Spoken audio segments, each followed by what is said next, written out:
ฟ้าแดดลมฝนเป็นเครื่องทดสอบความแข็งแรงความมั่นคงของตึกรามบ้านช่องโลกธรรมมีสุขมีทุกข์นินทาสรรเสริญได้มาเสียไปหยุดแล้วก็เสื่อมหยุดเป็นเครื่องทดสอบจิตใจของคนที่ตั้งมั่นนั่นแหละคือเฮาต้องรู้เท่าท่านได้ทุกสภาพบ่แม่นทนแต่ว่ารู้เท่าท่านได้ทุกสภาพรู้ว่าสิ่งนี้เกิดขึ้นเป็นธรรมดามันก็ต้องดับเป็นธรรมดาบ่ควรเข้าไปถือเอาหรือหาเหตุผลเพื่อสิบังคับคนให้เข้าใจตัวเองอย่างเช่นธรรมดาคนที่เคารพนับถือก็มีศรัทธาแล้วก็ต้องมีการยกย่องและสรรเสริญก็มีคนที่บ่ศรัทธาคนบ่ยกย่องคนบ่สรรเสริญคนนินทาคนกล่าวตูคนใส่ร้ายคนหวังทำลายก็มี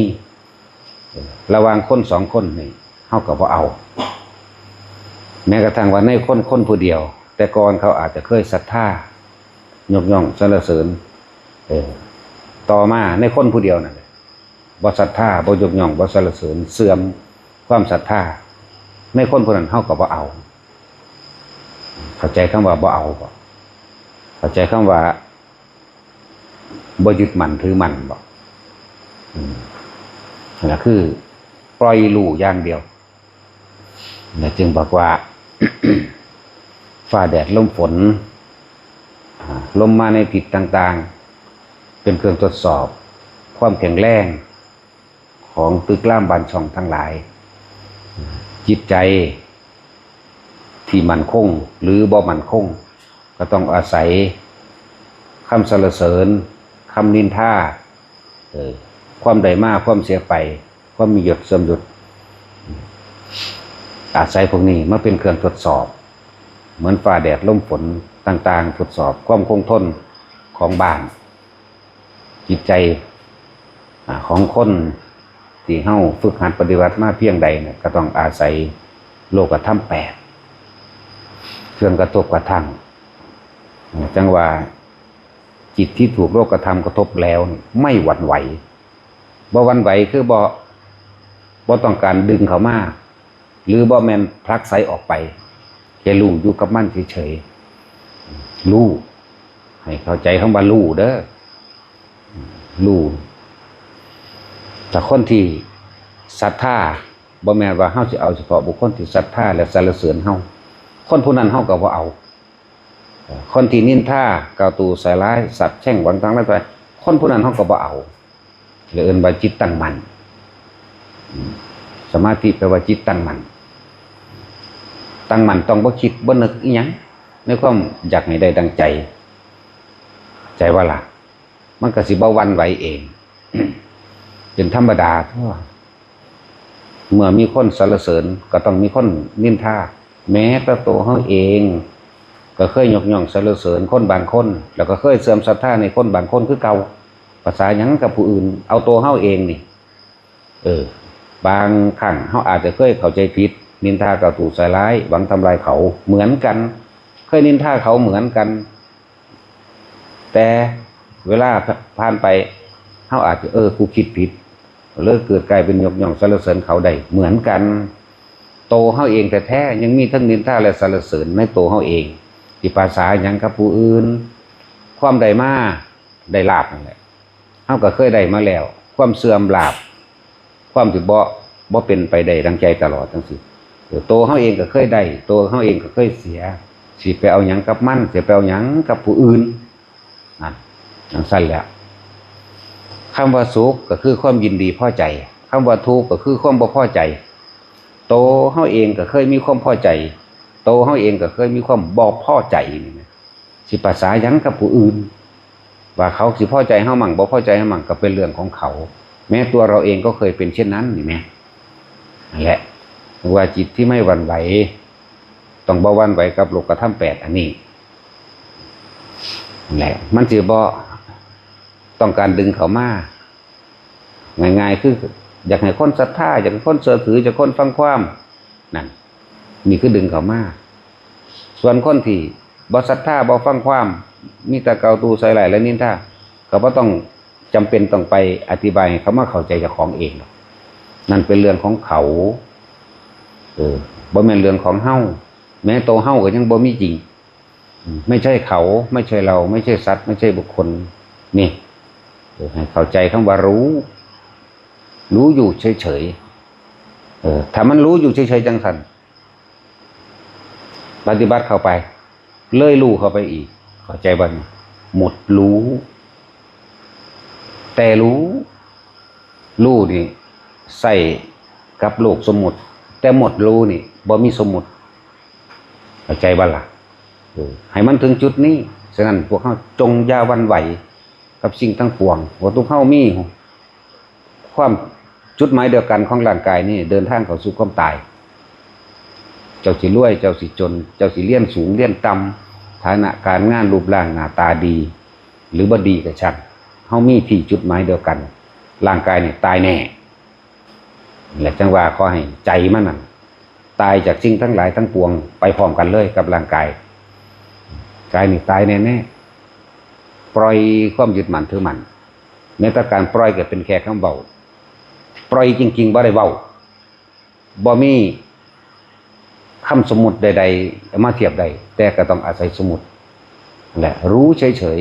ๆจากวันรู้แต่ความจริงมันหมดรู้เหมือนคำว่าว่างแต่ยังอธิบายความว่างแท้จริงเนี่ยมันบ่ว่างเลยว่างนี่บ่มีวัตถุสิ่งของก็ไปเทียบได้บ่มีจังว่าพวกเฮาอย่าหวั่นไหวกับสิ่งทั้งหลายทั้งปวงที่เข้ามากระทบเฮาตั้งไว้ให้มันมั่นคงไว้มั่นคงที่จุดเดียวคือชาตินี้จักเป็นชาติสุดท้ายชาตินี้จักบ่เอาหยังอีกชาตินี้เต็มที่แล้วพอแล้วรู้แล้วเห็นแล้วบ่ปรารถนาสิ่งใดอีกเบิดอนาคตบ่มีอนาคตบ่มีความหวังคนเฮามันถูกภาวะการรอคอยคืออนาคตในความอยากได้และอยากเป็นคนสิทุกข์อยู่กับอันนั้นแหละทุกข์กับความหวังความรอคอยหมดเวลาพวกเฮาให้มันเบิดเวลาไปซะจังว่าบ่มีอดีตนี่คือหมดเวลาเมื่อบ่มีอดีตอนาคตก็เกิดบ่ได้อดีตอนาคตบ่มีหมดทุกอย่างความที่มันรู้ว่างอยู่ข้างในมันก็รู้เฉพาะโตไผตัวมันนั่นแหละบ่มีผู้ใดมารู้เฮาได้ดอกพอโตเฮาดอกผู้ใดว่ารู้นั่นรู้นี่บ่แม่นนะตัวเฮาเองต้องเอาตัวเฮาเองประกันตัวเองเด้อเบิ่งดูเห็นรู้สึกอารมณ์ความรู้สึกของตัวเองถ้ายังมีความรู้สึกหรือมีอารมณ์พอใจกับไม่พอใจนั่นคือเกิดนั่นแหละเอาตัวนี้เป็นเครื่องวัดตนเองเลยบ่ต้องให้ผู้อื่นมารับวัดดอกพระอรหันต์นี่วัดตัวเองโลดแต่ว่าบ่มีความรู้สึกยินดีพอใจในสิ่งทั้งหลายทั้งปวงอีกแล้วนี่เป็นคำเว้าหูซื้อแต่ว่าตัวนั้นบ่มีอีหยังสิมารู้อีกหมดแหละจังว่าเฮาบ่มีอดีตดอกบ่มีอนาคตดอกบ่มีอีหยังบ่มีความหวังบ่มีความล่อทุกข์เกิดขึ้นบ่ได้บ่หวังบ่ล่อหมดจังซั่นบอกว่าเป็นธรรมดาในการทดสอบกำลังใจของตนเองเด้คำว่าบารมีน่ะคือการทดสอบใจของตนเองว่าเฮาสิตั้งมั่นอยู่ในความเป็นกลางบ่ง่ายๆอยู่ในความเป็นกลางว่างจิตเป็นกลางบ่เข้าคุณออกพี่บ่เข้าข้างคนที่เห็นด้วยกับเราหรือไม่ให้ร้ายกับคนที่ไม่เห็นด้วยกับเราเด้บ่เข้าข้างบ่ใส่ร้ายบ่ยกย่องพร้อมธรรมดา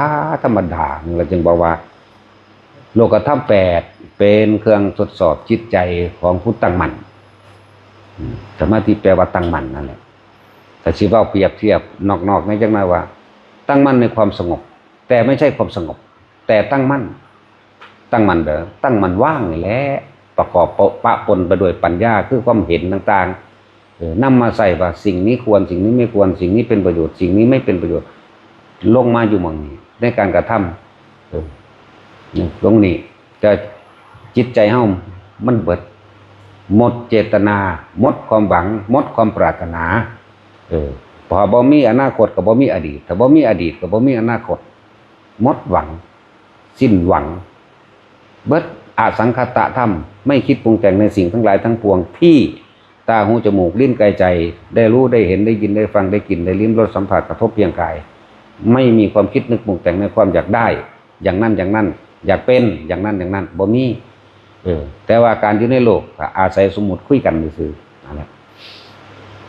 ผู้ใดสิเว้าแนวใดก็เป็นเรื่องของผู้เว้าเขาก็เอาตูเขาใส่ร้ายนั่นคือตัวตนแท้ๆของเขาเอาตัวเองเข้ามารับประกันพวกเฮาว่าเฮาเป็นแบบนั้นเฮาเป็นแบบนี้นั่นคือความจริงของเขาตัวเฮาถ้าบ่นึกคิดปรุงแต่งแล้วมันบ่มีหยังเด้บ่มีหยังเลยแต่เว้าโดยภาษาสมมุติก็แค่รอเวลาตายเท่านั้นเลยดุจดังว่าลูกจ้างรอเวลาเลิกงานคนไปรับจ้างพอจะทำงานแล้วในรอบเช้าคิดถึงเวลาพักเที่ยงแต่เริ่มจะพักเที่ยงก็คิดถึงแต่เวลาเลิกงานดอกบ่คิดอย่างอื่นเด้เป็นทั้งสั้นคนไปรับจ้างลูกจ้างรอเวลาเลิกงาน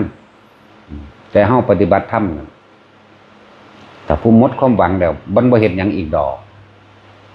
ใจนั่นน่ะมันเบิดงานแล้วบ่ดิ้นรนบ่ขนขวายบ่มีจิตไปเจตนาอีหยังกับมันอีกแล้ววิธีฝึกตัวเองก็บอกอยู่ซุมื้อนั่นแหละลมหายใจเด้ออยู่ในความรู้สึกแห่งกายแต่ของเด้อความคิดมันบ่ได้ออกไปปรุงไปแต่งมันก็ว่างของมันเองคำว่าว่างจริงๆแล้วเฮาบ่ได้ว่างดอกเพราะว่ามันบ่มีเฮามันว่างของมันอยู่แล้วเพียงแต่รู้สึกตัวอยู่ในกายก็พอละมันมีอยู่แค่นี้บ่ต้องไปอีหยังมากดอกหน้าแหละเอาพอ